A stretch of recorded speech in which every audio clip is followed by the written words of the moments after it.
And welcome back. Time for Angela After Dark. We're talking about intimate moments that are made very, very public. We all remember when Kim Kardashian and Ray J's sex tape intentionally put a blast on making Kim a star.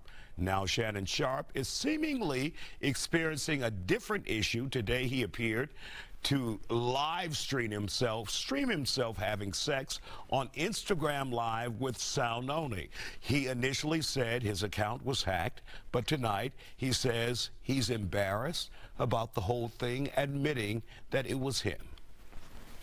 Even when I'm behind closed doors, I still try to remain a level of professional, although I'm in the privacy of my own home.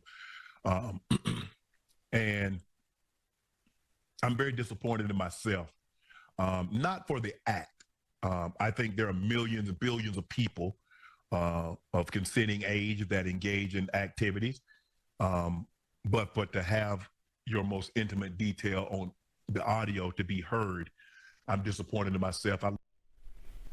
Now, Sharpe says this was not a prank, nor was it staged. Dr. Angela Jones is here. You know, and you know, a lot of people are laughing. They think this is a titillating fact, detail. It's pretty sad that someone's privacy has been. You don't think it's sad? I just, you know, there's something suspicious about it. But if okay, well, start there. Yeah. So he says he came in, he threw his phone down and took care of business. Correct. But you don't quite believe that, or you have questions. Absolutely. So my question is, how many steps does your phone have to go through to go on live, right? So that's number one. You have to go through quite a few steps. And he said he's never done live before. Right. So it's not like it was something he was about to set up and do and he forgot. And then number two, you can see the floor. So you threw the phone on a something clear so you can see the floor. So it's like, what was your phone actually on? You know, so, you know, this is my private detective eye. But here's, I just feel it's suspicious. Now, here's what I could say. I'm happy that he admitted it was him rather than saying his Instagram was hacked. And that... For people who think he's just saying that, for example, he came out this morning and said, my Instagram was hacked. Because there's nothing to be ashamed about. Yeah. You're a man, you're single, you're having relations with someone named Michelle. So, I mean, good for you, you know, but as far as this situation, this is just a viral moment for him. It doesn't hurt him in any way. It may hurt the person he was with if they figure out who she is, but this is not going to hurt him. It just gets him in the news. You get to get talking. You get people talking about you. So it's not really going to hurt his image in any way. So you think he intentionally, or I'm sorry, not you think there's a possibility that he may have done this intentionally? There is a possibility.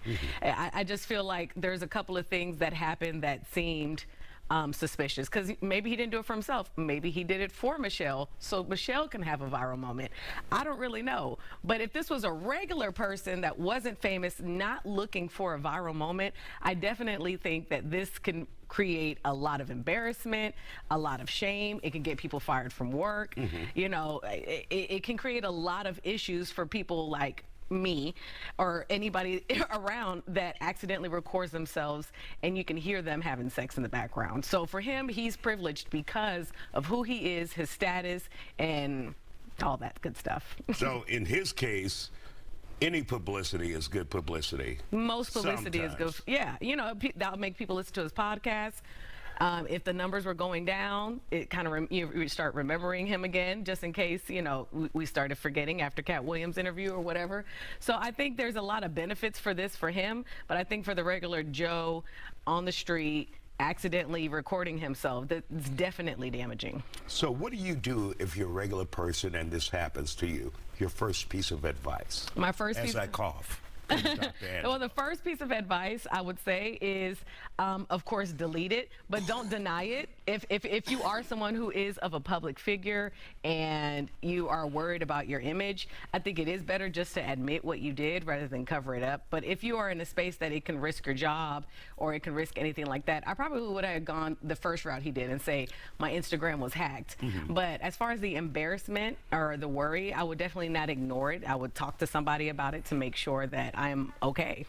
The longer you ignore it, the deeper the hole you dig, right? Absolutely. I mean, people can go into deep, dark depressions because of this, you know, but famous people fortunately have the leeway of having moments like this, and it's beneficial for them, like Kim Kardashian and him and other people out there that have had sexual incidences recorded or put on social media.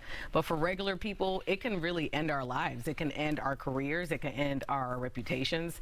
And so much damage to you internally, you may take that ultimate step of suicide or something like that. Absolutely. Like even the lady who did the breakdancing thing at the Olympics, she said she went into a deep hole of depression for weeks because she was getting made fun of because of her breakdancing. And we are sitting here laughing at her attempt of breakdancing, but you don't realize she's probably over there on her last leg, worried about her own mental health and worried about what, you know, what she's going to do with her life after that. All right, Dr. Angela Jones, always good to see you, even though you didn't believe me. Yeah.